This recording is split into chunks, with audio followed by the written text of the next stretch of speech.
ଶ୍ରୋତାବନ୍ଧୁ ଆଜି ଆସନ୍ତୁ ଶୁଣିବା ଅଚ୍ୟୁତାନନ୍ଦ ପତିଙ୍କର ପ୍ରସିଦ୍ଧ ଗଳ୍ପ ଅଶୁଭ ପୁତ୍ରର କାହାଣୀ। ସେଦିନ ସେ ଛୋଟ ପେଚା ଛୁଆଟି ପହିଲୁ କରି ଆଖି ଖୋଲିଲା। ଗଛର ଅନ୍ଧାରିଆ ଖୋଲ ଭିତରେ ସେ ଆଖି ଫିଟାଇ ପ୍ରଥମେ ଦେଖିଲା ଅନ୍ଧାର। ଚାରିଆଡ଼େ ଖାଲି ନିଘଞ୍ଚ ଅନ୍ଧାର। ମା ତା ଉପରେ ଡେଣା ଘୋଡ଼ାଇ ବସିଥିଲା। ତଳେ କୁଟା କାଠିର ଟାଉଁସିଆ ସେଜ ଉପରେ କଅଁଳ ହାତଗୋଡ଼ ଦିଖଣ୍ଡ ତାର ଥୋଇଥାଇ ସେ କେତେ କଥା ସପନ ଦେଖି ଯାଉଥିଲା। ଗଛର ଉପର ଡାଳରେ କା କା ହୋଇ କ'ଣ ଗୁଡ଼ାଏ ଖୁବ୍ ଜୋରରେ ପାଟି କମ୍ପେଇଲେ। ତା ମା'ର ଡେଣା କାହିଁକି ଚହଲି ଉଠିଲା। ସେ ପକ୍ଷୀଗୁଡ଼ାକୁ ଟିକେ ଭଲ କରି ଚହଲାଇ ଦେଇ ତାକୁ ପେଟ ଆଡ଼କୁ ଟାଣି ଆଣିଲା। ତାକୁ ଟିକେ ଆରାମ ଲାଗିଲା। ସେ ଚୁଁ ଚୁଁ ହୋଇ ହସି ପକାଇଲା। ମା ତା କୁନି ଥଣ୍ଟରେ ଥଣ୍ଟ ଘଷି ତାକୁ ତୁନି ହୋଇ ରହିବାକୁ ଚୁପ୍ ଚୁପ୍ କହିଲା। ମା ଏମିତି କାହିଁକି କହୁଛି ସେ ବୁଝିପାରିଲାନି। ମା ଯେତେବେଳେ କହୁଛି ଖାଲି ଚୁପ୍ ହୋଇଗଲା। ମା'ର ନରମ ପର ଭିତରେ ଉଷୁମ ଟାଣି ଟାଣି ତା ଦେହରୁ ଚମଡ଼ା ଭାଙ୍ଗ ସବୁ ଫିଟି ଫିଟି ଯାଉଥିଲା। ତାକୁ ଭାରି ହାଲକା ଲାଗୁଥିଲା। ସେ ଭାବୁଥିଲା ସେ ଠିଆ ହୋଇ ପଡ଼ିବ। କାଠି କୁଟାର ବିଛଣା ଭିତରେ ସେ ତାର ଗୋଡ଼ ଟିକିଏ ସଳଖାଇ ଦେଲା। ମା ବି ତା ଉପରୁ କାହିଁକି ଟିକିଏ ଘୁଞ୍ଚି ବସିଲା। ତା ଟିକି ଟିକି ଗୋଡ଼ ଉପରେ ଥଣ୍ଟ ଢୁକେଇ ଢୁକେଇ ମା ତାର ଗୋଡ଼କୁ ସିଧା କରିଦେଲା। ସେ ଉପରକୁ ଟିକିଏ ଚାହିଁଲା।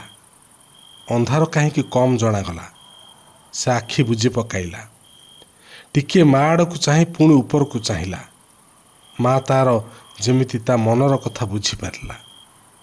ତା କୁନି ଚେପା ନାକରେ ନିଜର ନାକକୁ ଲଦି ହସି ହସି କହିଲା, ଧନ ମୋର କେତେ ହୁସିଆର ହେଇଗଲାଣି। ହେଉ ଟିକିଏ ଆଉ ଥୟ ଧର। ତୋ ଡେଣାରେ ଭଲ କରି ପର ବାହାରି ଯାଉ, ମୁଁ ତୋତେ ଉଡ଼ିବା ଶିଖାଇ ଦେବି। ଡେଣା ଭାଙ୍ଗିବାର ବାଗ ବରଗ ସବୁ ବତେଇ ଦେବି। ତୁ ସରଗରେ ବୁଲି ବୁଲି ନୂଆ ନୂଆ ଜିନିଷ ଦେଖିବୁ। ତୁ ଏଠି ସିନା ଅନ୍ଧାରରେ ପଡ଼ିଛୁ, ଦୁନିଆକୁ ବାହାରିଗଲେ ସେଠି ଆଉ ସବୁବେଳେ ଅନ୍ଧାର ନଥିବ। ସରଗରେ ତୋଫା ତୋଫା ଗୋଲ ଜହ୍ନର ଆଲୁଅ ବୋହି ପଡ଼ୁଥିବ। କୁନି କୁନି ତାରା ସବୁ ଆଖି ମିଟିମିଟି କରି ତୋତେ ଗେହ୍ଲା କରିବେ। ମୁଁ ତୋତେ ଭଲ ଭଲ ଦରବ ତୋ ସାଙ୍ଗରେ ଘୁରି ଘୁରି ଚିହ୍ନାଇ ଦେବି। ତୁ ଖାଲି ବଡ଼ ହେଇଯା, ତୋ ଦେହରେ ଟିକିଏ ତାକତ ଆସୁ। ମା ତାର ଖୋଲ କଡ଼ରୁ ଖଣ୍ଡେ ପାକଲା ପିଜୁଳି ଆଣି ତା ଥଣ୍ଟ ଭିତରେ ଗେଞ୍ଜି ଦେଲା। ସେ ଆସ୍ତେ ଆସ୍ତେ ଥଣ୍ଟ ଚଳାଇ ଢୋକି ନେଲା। ଆଃ କି ମିଠା। ସେ ଭାବିନେଲା ସେ ଦୁନିଆ ଦେଖିନେବ। ଦୁନିଆଟା ଭାରି ମିଠା।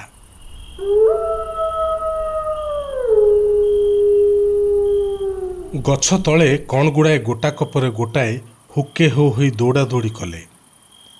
ମା ପେଟ ତଳେ ଶୋଇ ଶୋଇ ତାକୁ ବି ଟିକିଏ ନିଦ ଆସିଯାଇଥିଲା।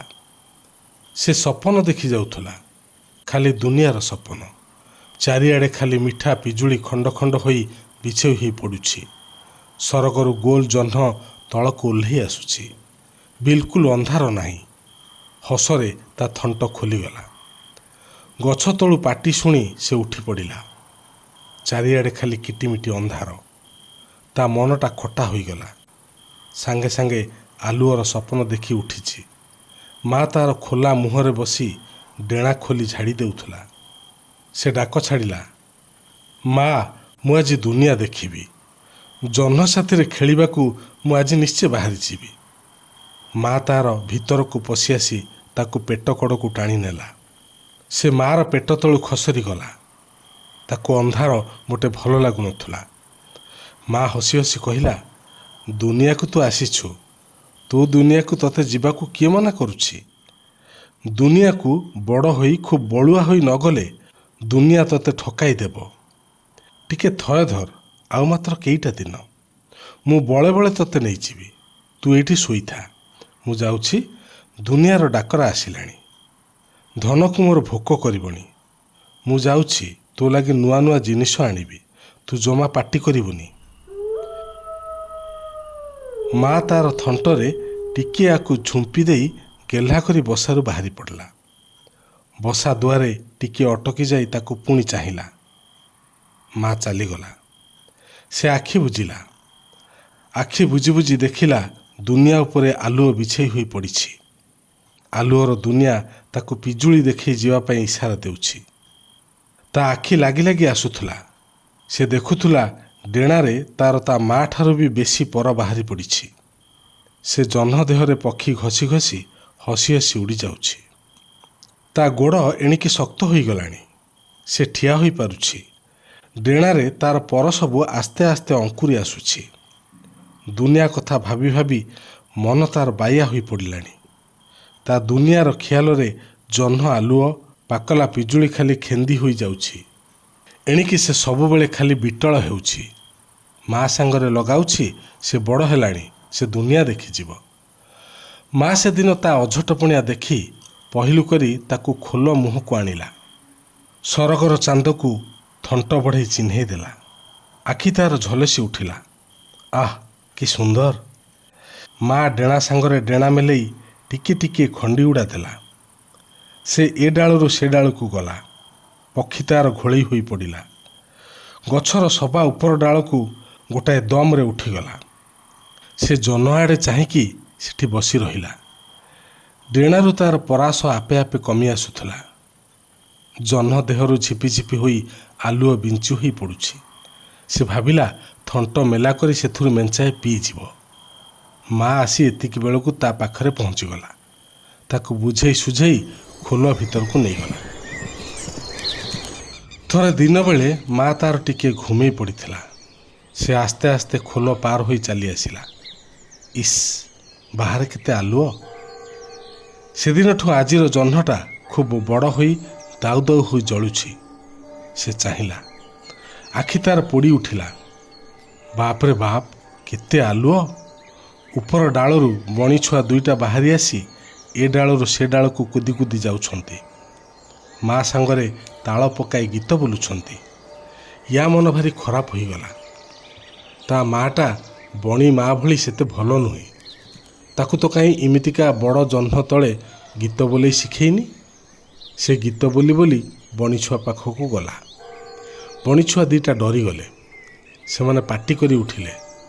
ତାଙ୍କ ମା ଆସି ୟାକୁ ଖୁମ୍ପି ପକାଇଲା। ୟା ପାଟି ଶୁଣି କୁଆଟିଏ କା କା ଡାକ ଛାଡ଼ି ଛୁଟି ଆସିଲା। ପେଚା ମାର ନିଦ ଭାଙ୍ଗିଗଲା। ସେ ବାହାରକୁ ଧାଇଁ ଆସି ଆପଣା ଖୋଲ ଭିତରକୁ ୟାକୁ ଟାଣି ନେଇଗଲା। ମା ଉପରେ ପେଚା ଛୁଆ ବେଜାଏ ରାଗିଗଲା। ତା ମା ସବୁ ଭଣ୍ଡୁର କରିଦେଲା। ରାଗରେ ସେ ମାକୁ ଦି ଚାରି କାମୁଡ଼ା ବି ଦେଲା। ଖୋଲ ପାର ହୋଇ ପଳାଇବାକୁ ବସିଲା। ତାକୁ କାହିଁକି ଏମିତିକା ବଡ଼ ଜହ୍ନ ଦେଖେଇ ଦେଇନି ବୋଲି ମାକୁ ଦାଲିକିବାକୁ ବସିଲା। ମା ତାକୁ ବୋଧ ଦେଇ ବୁଝାଉ ବୁଝାଉ କାନ୍ଦି କରି କହିଲା, ତୁନି ହୋରେ ପୁଅ, ପାଟି କିଳି ଦେ। ସେ ଜହ୍ନ ନୁହଁରେ ବାପ, ସେ ହେଉଛି ସୂର୍ଯ୍ୟ। ଆମ ଦୁନିଆରେ ସୂର୍ଯ୍ୟ ନାହିଁ। ଆମେ ଅନ୍ଧାରର ଜୀବ। ଜହ୍ନ ବି ସବୁଦିନେ ଆସିବନି। ଆମ ଭାଗରେ ଅନ୍ଧାର ପଡ଼ିଛି। ଆମେ ଅନ୍ଧାରରେ ରହିବା, ନହେଲେ ଆମେ ମରିବାରେ ବାପ, ଆମେ ମରିବା। ସେ ମାର କଥାରେ ରାଗିଗଲା। କାହିଁକି ସେ ସୂର୍ଯ୍ୟର ଦୁନିଆକୁ ଯିବନି? କାହିଁକି ସେ ଆଲୋକର ରାଜ୍ୟରେ ନ ବୁଲିବ? କିଏ ସେ ଏମିତି ତାକୁ ହଇରାଣ କରିବାକୁ ନିୟମ କରିଛି? ସେ ତମ ତମ ହୋଇ ଆଗେଇ ଯାଉଥିଲା। ମା ତାକୁ ପେଟ ତଳକୁ ଟାଣି ଆଣିଲା। ମା ପେଟରୁ କେତେଟା ପର ସେ ରାଗରେ ଥଣ୍ଟ ମାରି ଉପାଡ଼ି ପକାଇଲା। ମା ତାର ଖାଲି କାନ୍ଦିଲା। ମା କାନ୍ଦୁଛି, ସେ ଫେରି ଆସିଲା। ବସା ସେପାଖରେ କୁଆଗୁଡ଼ାକ ପାଟି କମ୍ପାଉଥାନ୍ତି। କାହିଁକି ସେ ପୋଡ଼ାମୁହିଁ ସୂର୍ଯ୍ୟ କଥା କହି ପୁଅର ମୁଣ୍ଡକୁ ବିଗାଡ଼ି ଦେଲା ବୋଲି ପେଚା ମା ହାଇପି ସାଇପି ହେଉଥିଲା। ଆମେ ଅନ୍ଧାରର ବାସିନ୍ଦା। ଆମେ ଅଶୁଭର ସମ୍ପ୍ରଦାୟ। ଆମେ ଦୁନିଆର ଅଭିଶାପ। ଆମେ ଆଲୁଅ ଖୋଜିଲେ ମରିବା। ଆଲୁଅର ରାଜୁତିରେ ଆମକୁ ଶିକାର କରିବା ପାଇଁ ଆଲୁଅର ପୁଅମାନେ ଟାକିକି ବସିଛନ୍ତି। ମା ତାର କହୁ କହୁ ଖାଲି କାନ୍ଦିଲା। ମାକୁ ବୋଧ ଦେଇ ଦେଉ ସେ କହିଲା, ମା ତୁ ଟିକେ ଥୟ ଧର। ମୁଁ ବଡ଼ ହୁଏ, ଆଲୁଅ ରାଜ୍ୟକୁ ମୁଁ ତୋତେ ଅଲବତ ନେଇଯିବି। ମୁଁ ସବୁ ଶତ୍ରୁକୁ ମା ମୁଁ ନିପାତ କରିଦେବି। ସେଦିନ ମା ପୁଅ ଦି ଜଣ ଆମ୍ବ ଡାଳରେ ବସିଥାନ୍ତି। ଆକାଶରେ ଜହ୍ନ ନଥାଏ। ପେଚା ଛୁଆକୁ କିଛି ଭଲ ଲାଗୁନଥାଏ। ହଠାତ୍ ପାଖ ଘରର ଫାଙ୍କ ଦେଇ ଆଲୁଅ ଦିଶିଲା। ପେଚା ଛୁଆର ମନ ଉଲସି ଉଠିଲା। ସେ ପାଟି ଖୋଲି ଗୀତ ପଦେ ଧୋଇଲା। ଘର ଭିତରୁ କଡ଼ା କଡ଼ା କଥାରେ କିଏ ଗାଳି ଦେଲା। ଉଠୁଛୁ ନା ପୋଡ଼ା ମୁହାଁ ସେଠୁ, ପିଠା ଖଡ଼ିକା ପଚେଇ ଦାଗିଦେବି ଯେ ବୁଝିବୁ। ଦୂର ଦୂର, ତୋତେ ଝାଡ଼ାବାନ୍ତି ଖାଉ। ପେଚା ମା ଛୁଆ ମୁହଁରେ ଥଣ୍ଟ ଲଗାଇ ଆଉ ପାଟି ନ କରିବାକୁ କହିଲା। ପେଚା ଛୁଆ ରାଗିଗଲା। ବାଃ, ଆଲୁଅକୁ ଘର ଭିତରେ ଆପଣା ସମ୍ପତ୍ତି ଭଳି କାରବାର କରିବେ। ଆଲୁଅକୁ ଦେଖି ଆମେ ଟିକିଏ ଖୁସି ହେଲେ ଗାଳି ଶୁଣିବୁ? ନା, ତାହା ହେବନି। ସେ ଝରକା ଭିତରେ ପଶି ଆଲୁଅକୁ ଛଡ଼ାଇ ଆଣିବାକୁ ବାହାରିଲା। ମା କାନ୍ଦି ବୋବେଇ ତାକୁ ସେଦିନ ଫେରାଇ ଆଣିଲା। ସଞ୍ଜ ପରେ ଘରୁ ବାହାରିବା ଆଗରୁ ସେ ତାର ଡେଣା ଦୁଇଟାକୁ ଭଲ କରି ସେଦିନ ଦେଖିନେଲା। ତାର ସବୁ ପର ଉଠିଯାଇଛି। ଗୋଡ଼କୁ ସିଧା କରି 2-4 ଥର ନାଚିଗଲା। ବେଶ ଶକ୍ତି ଅଛି। ଥଣ୍ଟକୁ ଗଛ ଖୋଲ ଦେହରେ ବାଡ଼େଇ ଦେଲା। ଖୁବ୍ ଟାଣ ହୋଇଗଲାଣି। ସେ ଉଡ଼ି ଚାଲିଗଲା। ରାତିର ଅନ୍ଧାର ଭିତରେ ଗୋଟାଏ ଖୋଲରେ ବସି ରହିଲା। ସେ ଆଉ ଘରକୁ ଫେରିବନି। ସେ ସୂର୍ଯ୍ୟର ଦେଶରେ ବୁଲିବ। ସେ ଆଲୁଅକୁ ଦଖଲ କରିବ। ସେ ଶତ୍ରୁର ମୁହାଁମୁହିଁ ହୋଇ ମୁକାବିଲା କରିବ। ରାତି ପାହି ଆସିଲା। ଦିଗ୍ବଳୟର ତଳ ଆଡ଼ୁ ନାଲ ଖରାର ପିଚୁକାରି ଉପରକୁ ଉଠିଲା। ସୂର୍ଯ୍ୟ ରାଜ୍ୟରେ ଆଲୋକର ଏହି ପ୍ରଥମ ପ୍ରବେଶକୁ ସେ କେବେ ଦେଖିନଥିଲା। ସେ ଆଖି ଖୋଲି ଆଲୁଅର ଏ କଳସ ବୁଡ଼ା ଉତ୍ସବକୁ ନିଜକୁ ଭୁଲି ଦେଖିବାକୁ ଲାଗିଲା। ଶହ ଶହ ଚଢ଼େଇ ଗୀତ ସାଙ୍ଗରେ ଡେଣାର ଭାଙ୍ଗ ପକାଇ ଉଡ଼ିଗଲେ। ତାରି ଶହ ଶହ ଜାତି ଭାଇ ଆଲୁଅରେ ବୁଲି ବୁଲି ଜୀବନର ସ୍ୱାଦୁ ଚାଖିବେ। ଆଉ ସେ ଡରିମରି ଅନ୍ଧାର ଭିତରେ ସଢ଼ି ସଢ଼ି ମରିବ? ନା, ତା ମନ ଦମ୍ଭରେ ପୂରି ଉଠିଲା। ସୂର୍ଯ୍ୟ ଆସ୍ତେ ଆସ୍ତେ ଉପରକୁ ଉପରକୁ ଉଠୁଥିଲେ। ଦିନର ଆଲୁଅ ବେଶୀ ବେଶୀ ଜଳି ଉଠୁଥିଲା। ଏତେ ବଡ଼ ଏତେ ସୁନ୍ଦର ଆଲୁଅର ପୃଥିବୀରେ ତା ପାଇଁ କ'ଣ ଟିକିଏ ଜାଗା ନାହିଁ? ନା, ସେ ଆଜି ମନ ପୂରା ମଉଜ କରିବ।